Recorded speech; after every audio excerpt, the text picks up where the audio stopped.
E aí, tudo bem? Tô muito ansioso para poder mostrar para vocês esse conteúdo. Tô aqui do lado da Louise, tem muita informação legal para dar para vocês. Eu tenho certeza que você gostou de ouvir a primeira parte dela lá, ela mostrando que entende um pouquinho do seu problema. Realmente ela tocou em pontos muito importantes, e a gente não vai parar por aqui. A gente vai entregar a solução do problema para você. Então, eu espero que você consiga de fato absorver o que ela vai falar, absorver os ensinamentos que ela vai passar aqui, porque realmente é legal, é fundamental a gente conseguir alinhar essa boa alimentação, mudar hábitos. Então estou muito ansioso para saber o que você vai achar. Troca informação com a gente aí, eu não sei onde você está vendo esse vídeo, se é no YouTube, se é no Facebook, enfim, eu não sei em qual mídia você está vendo, mas qualquer uma delas a gente vai te responder. Então responde a gente, comenta, se tiver dúvida, fala com a gente. No final vai ter todos os contatos da Louise, inclusive na descrição do vídeo aqui em cima tem também os contatos dela, e aí se tiver alguma dúvida, quiser colocar aí, uma vez a gente responde, se não, entra em contato direto com ela para poder tirar alguma dúvida ou se consultar, que é o mais importante, é o que eu recomendo. Então espero que vocês gostem.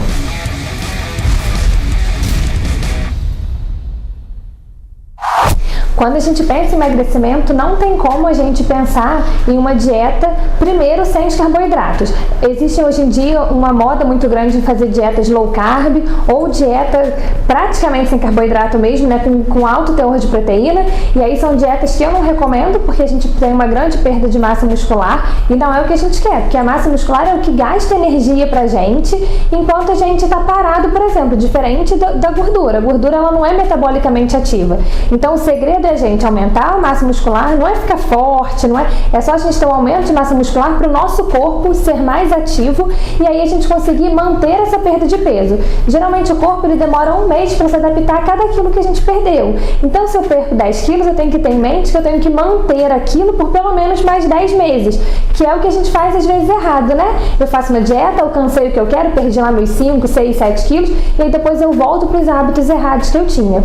Pensando nos carboidratos, o que eu sempre faço, é clássico, é olhar qual o tipo de carboidrato. Às vezes as pessoas elas querem retirar só a quantidade e não pensam em qual carboidrato consumir. Então, inicialmente, a gente já começa com aqueles que têm de médio a baixo índice glicêmico, para que a gente não dê um pico de insulina, porque a insulina alta não deixa que a gente tenha lipólise, ou seja, a gente não tem quebra de gordura se a gente tiver com a insulina alta.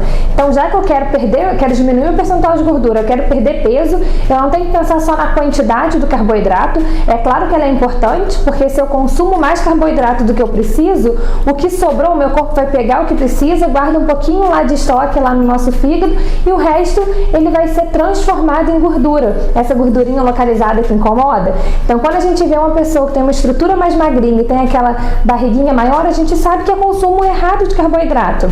Então, a gente pensa na quantidade de carboidrato, a gente pensa em qual carboidrato a gente está consumindo, em índice glicêmico, né? Qual que vai elevar muito vai me dar um pico de glicose, vai me fazer liberar muita insulina e com isso eu não vou conseguir ter minha quebra de gordura. E a gente pensa também que tem que ser gostoso. Eu não tenho que pensar que eu vou fazer dieta e eu vou comer alface, depois eu vou comer alface, depois é só pão integral. E não é isso. A gente tem uma combinação de alimentos que são riquíssimas e que fazem com que a gente consiga propagar essa dieta por mais tempo. A gente tem mais de 1000 receitas aí que eu poderia citar para vocês com baixo índice glicêmico, com teor de proteína bacana. A gente tem uma crepioca, a gente tem umas vitaminas proteinadas que a gente faz, empadão que eu faço com massa de grão de bico, então ele não tem glúten, não tem lactose, enfim, são coisas diferentes que a gente geralmente pensa. Quero comer bem, quero que meu corpo, minha alma se sinta feliz em estar se alimentando, mas eu quero que sejam coisas saudáveis. Eu não preciso ir ali no fast food. Então, o que eu indico, geralmente, a gente tem uma programação, eu preciso saber o que eu vou comer durante o meu dia, eu me programar para o meu corpo entender aquilo, e aí eu ter aquilo já tudo pronto. Se eu esperar eu sentir fome, e aí eu vou pensar, eu trabalhei demais, eu me estressei demais, e aí eu sempre vou achar que eu posso aquilo, eu vou me permitir. Geralmente essas permissões que a gente faz, poxa, eu tô fazendo a dieta certinho, então eu vou me permitir comer uma barra de chocolate, eu tô fazendo a dieta certinho, eu vou me permitir sair um pouquinho. Geralmente essas coisas são que levam a gente a não ter os nossos resultados. Se a gente parar para pensar que um pacote de biscoito recheado equivale geralmente a 8, 9 pães franceses, dependendo do pacote de biscoito, a gente vai entender que são essas beliscadinhas, essas fugidinhas que a gente dá, que elas têm geralmente uma grande concentração calórica e que joga todo aquele esforço para fora. Então a gente tem que fazer coisas gostosas sim, mas a gente tem que achar opções. Eu vou fazer um estrogonofe, mas eu vou fazer um estrogonofe light. A gente está botando, por exemplo, um creme de ricota. A gente está agora no inverno, então eu vou fazer um caldo, mas eu não preciso ter aqueles embutidos, eu não preciso ter calabresa, eu não preciso ter bacon no meu caldo, eu posso usar um patinho, que é uma carne mais magra, e fazer um caldo super saboroso, só que sem gordura. Então eu vou pensar na minha caloria no total da dieta. Claro que eu penso, porque se eu gasto 2.000 calorias e eu quero perder peso, eu tenho que tirar pelo menos aí quase 300 calorias no dia para perder 1 quilo por mês. Então óbvio que a gente pensa em caloria, mas eu também penso em como eu estou ofertando essa caloria. Aí a gente foge um pouco daquela dieta dos pontos, né? Eu posso comer o que eu quiser desde que eu tenha tantos pontos, e que não é assim. Eu tenho que comer as coisas certas para eu não elevar o meu índice glicêmico, para eu não ter depósito de gordura, para eu poder aumentar minha massa muscular. E esse é o resultado do sucesso. Isso eu consigo manter minha perda de peso. Geralmente, quando a gente tem um paciente também que está muito acima do peso, a gente tem um processo de desbiose certo no nosso intestino. Não precisa nem estar muito acima do peso, né?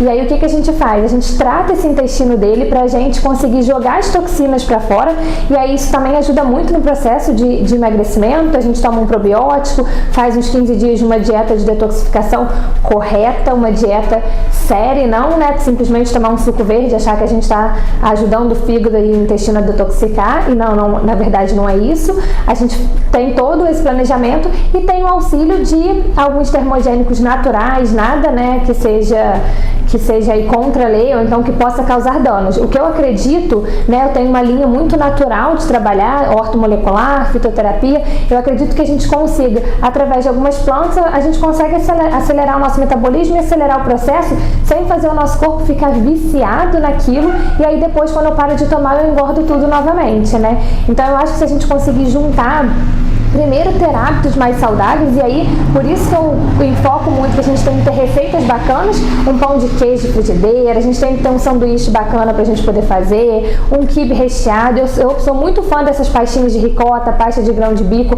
onde a gente consegue diferenciar e não precisa ficar comendo tantos queijos industrializados, né? Eu tenho muito um lema que a gente tem que desembrulhar menos e descascar mais, né? A gente tem que comer mais natural. Então eu acho que se a gente conseguir juntar isso, hábitos que são mais saudáveis, com uma dieta que seja realmente calculada, porque a dieta não é igual para as pessoas. Eu posso pegar uma irmã gêmea com o mesmo peso, que a dieta delas vai ser diferente, porque o organismo é diferente, a taxa metabólica é diferente. Então a gente precisa de uma dieta individualizada para o que o próprio paciente está mesmo precisando. E aí eu acho que esse é o resultado do sucesso. É muito esforço, é muito trabalho, mas aí a gente consegue manter por bastante tempo.